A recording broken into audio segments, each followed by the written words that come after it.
여러분 안녕하세요.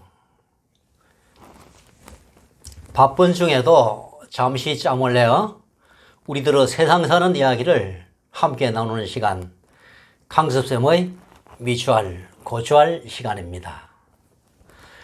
오늘은 학생들의 교복 착용에 대한 이야기를 해볼까 합니다. 많은 집단이 제복을 착용하여 구성원의 동질성을 강조하고 자신의 정체감을 드러내고 있습니다. 군인, 경찰, 소방공무원 등이 대표적입니다. 군인이나 경찰, 소방공무원 등이 제복을 착용하는 것은 본인들을 위해서라기보다 자신들의 신분을 드러냄으로써 시민들에게 안도감을 주기 위한 목적이 큰 듯합니다. 정작 본인들에게는 그렇게 쾌적하지도 편하지도 않은 복장이지만 시민에 대한 봉사라는 고유한 임무를 수행하기 위해 꼭 필요해 보입니다. 제복 입은 이들이 시민들의 곁에 있음으로써 시민들에게 주는 안도감은 매우 큽니다. 통일된 제복을 입어야 하는 본인들은 매우 불편하지만 최대한 몸에 맞게 고쳐 입음으로써 불편을 어느 정도 해소할 수가 있습니다.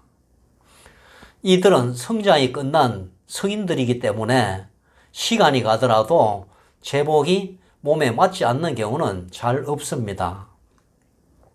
게다가 이들은 평상복과 훈련복이 따로 있어서 용도에 맞게끔 입을 수가 있습니다. 그러나 학생들은 교복 한 벌로 3년을 버텨야 합니다. 이들의 성장이 매우 왕성함에도 불구하고 입학 시 맞춘 옷에 3년 동안 몸을 가두고 살아가야 합니다. 작아진 교복을 늘려서 입는 경우도 있지만 아침 저녁이 다르게 변해가는 성장 속도에 따라갈 수가 없습니다.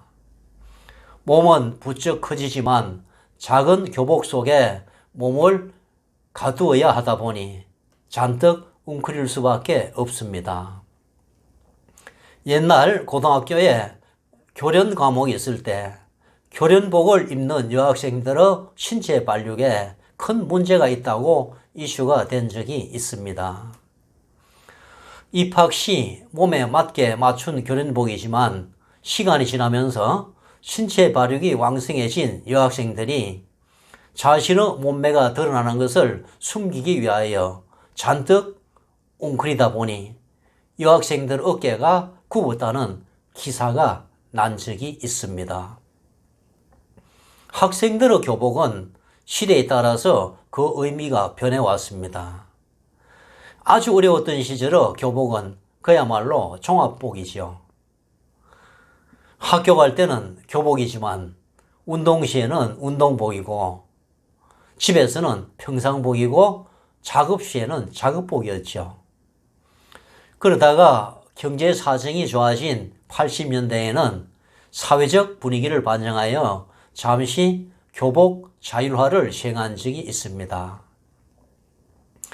그러나 이내 학생 간 빈부격차에 의한 위화감을 조성한다는 여론과 교복 착용에 대한 향수가 일어 다시 교복을 착용하는 분위기로 바뀌었습니다. 요즘은 예전에 비해 교복의 질과 기능이 향상되었고 스타일도 다양한 교복이 등장했습니다. 그러나 교복의 가격 또한 만만치 않게 되었습니다. 요즘은 대부분의 학교가 교복을 채택하고 있고 교복 공급 전문 업체도 생겨났습니다. 그런데 정작 교복을 입는 학생 입장에서 보면은 교복은 불편한 점이 한두 가지가 아닙니다. 먼저 학생들의 왕성한 성장 속도에 비추어 봤을 때 교복은 매우 비효율적입니다. 하루가 다르게 변해가는 학생들의 체격에 비추어 볼 때 교복은 융통성이 부족합니다. 체격이 크짐에 따라 약간 늘려 입을 수는 있으나 그것만으로는 한계가 있습니다. 그렇다고 해마다 비싸고 효용성 낮은 새로운 교복을 구입할 수도 없는 노릇입니다.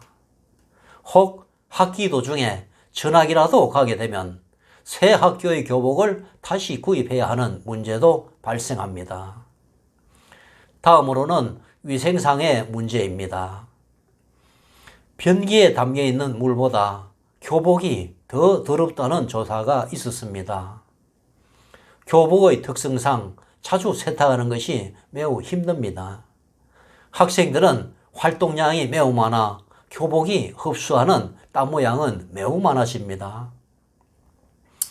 매일 세탁하기가 어렵다 보니 교복은 비위생적일 수밖에 없습니다. 특히 바지의 오염은 심각합니다. 다음은 편의성의 문제입니다. 옷을 입어서 편안함을 느껴야 합니다. 특히 공부하는 학생들에게 옷은 편안해야 합니다. 옷의 착용이 불편하게 느껴지면 학생들은 공부에 집중하기가 매우 힘듭니다. 제복으로서의 교복은 편안함과는 거리가 멉니다. 불편한 교복을 입고 하루 종일 학업에 열중해야 하는 학생들은 곤욕을 치릅니다.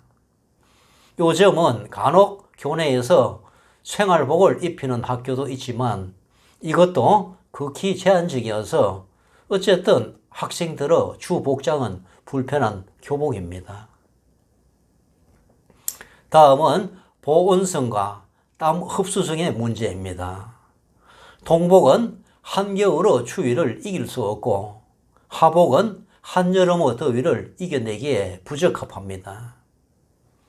겨울에는 보온성이 약한 교복 위에 덧옷을 걸쳐 입어야 하는 불편함이 있고 여름에는 교복이 흐르는 땀에 절어 있어 위생상 불결합니다. 사정이 그러하다 보니 한여름과 한겨울의 학생들의 복장은 흐트러질 수밖에 없습니다. 추운 겨울에 정작 선생님들은 두터운 외투를 걸치고 교문 앞에서 학생들의 교복 착용 상태를 점검하는 모습들은 흔한 풍경입니다. 비 오듯 땀을 흘리는 한여름에 학생들에게 교복 착용을 다그치는 것은 불합리해 보입니다. 다음은 비용의 문제입니다. 경제 사정이 어려웠던 예전에는 교복 하나가 다용도로 사용되었습니다. 성한 것은 동생에게 물려주기도 했습니다. 이처럼 입을 옷이 마땅하지 않았던 시절에 교복은 의료비를 줄이는 역할을 톡톡히 했습니다. 교복을 입는 것이 부모에게나 학생에게 모두 긍정적인 효과를 가져왔습니다. 그러나 요즘은 교복값이 그렇게 만만하지가 않습니다. 반면에 가격 대비 효능은 뒤떨어집니다. 앞에서 나열한 많은 단점을 내포하고 있습니다. 이제 학생들의 교복 착용 여부에 대한 논의가 필요하지는 않을까요? 교복 착용의 이유로 가장 우선되어야 할 것은 학생 보호입니다. 교복을 입고 생활하는 사람은 학생이기 때문에 학생들의 의사가 대폭 반영되어야 합니다. 교복을 착용하는 것이 학생을 통제하기 위해서나 행정적 편의를 위해서여서는 안 됩니다. 성장하는 학생들의 신체적 변화를 고려해야 하고 땀을 많이 흘리는 한여름이나 추위를 많이 느끼는 한겨울에 대비하는 복장 규정이 마련되어야 합니다. 피치 못할 사정으로 다른 학교로 전학을 가게 되면 기존의 교복을 버리고 새 교복을 사야 하는 것도 불합리한 낭비입니다. 수많은 문제들을 내포하는 교복을 아예 없애버리는 것은 어떨까요? 꼭 필요하다면 모양이나 색상만 지정한 자유복장 위에다가 학교 고유의 식별이 가능한 조끼 같은 것을 입는 것은 어떨까요? 땀을 많이 흘리는 무더운 여름철에 학생들의 위생관리를 위해서나 겨울철 매서운 추위로부터 학생을 보호하는 방안이 강구되어야 합니다. 불편하기 짝이 없는 교복에 갇힌 채로 하루 종일 공부에 열중해야 하는 학생들을 위한 세심한 고려가 필요합니다. 엄격한 군인들도 영내에서는 편리한 영내복 생활을 하는데 언제까지 학생들은 불편한 제복 속에 몸을 가두어두어야 합니까? 학업에 열중하는 학생들은 가장 편리한 복장으로 생활해야 하지 않을까요? 오늘은 학생들의 교복에 대해서 이야기를 나누었습니다. 저 이야기에 공감하셨다면 좋아요 눌러주시고 아직도 저희 구독자가 아니시라면 구독해 주시기 바랍니다. 다음 시간에는 보다 공감할 수 있는 주제를 가지고 찾아뵙겠습니다.